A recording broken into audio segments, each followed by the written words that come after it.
Ils sont une cinquantaine de jeunes du Mali, du Burkina Faso, du Niger, du Sénégal et de la Côte d'Ivoire à partager leur expérience et à s'inspirer des bonnes pratiques des uns et des autres lors de cette 5e édition du Forum régional des jeunes organisé par Gorée Institute. Une occasion de partager ce que nous faisons dans nos pays respectifs, de partager les expériences, de nous donner des idées afin que nous continuions à améliorer nos activités associatives, nos activités dans les partis politiques et pour solutionner les crises multiformes qui sévissent dans nos pays. Fer de lance des changements de régime intervenus ces dernières années au Sahel, il s'agit pour les jeunes, passé le moment de la contestation, de revendiquer une implication plus active dans le processus décisionnel des différentes autorités de transition. Et aujourd'hui, nous sommes en train de vouloir aller au-delà de la contestation. Nous avions eu à contester un temps, nous avons abouti à un changement.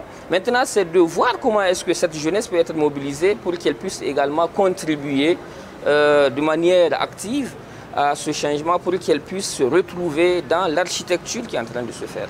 Pour Mokhtar Sy, panéliste et coordinateur de Génération Engagée, l'implication des jeunes, au-delà d'une demande, est une nécessité pour les autorités de transition. Donc aujourd'hui, ce cadre sert à créer un échange entre les jeunes gouvernés et les gouvernants pour discuter des défis, des opportunités et définir les priorités.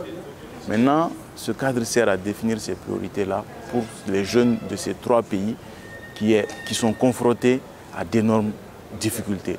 Il s'agit aussi pour Gorée Institute, organisateur de ce forum, d'entretenir les jeunes sur leur rôle dans la lutte contre l'extrémisme violent au Sahel. Il y a beaucoup d'aspects qui doivent être pris en compte pour un peu augmenter l'implication des jeunes dans la lutte contre l'extrémisme violent. Non seulement ils sont auteurs, je l'ai dit tantôt, ils sont aussi victimes. Maintenant, il va falloir que les États mettent en place des politiques qui permettent de prendre en charge maintenant la question de la jeunesse.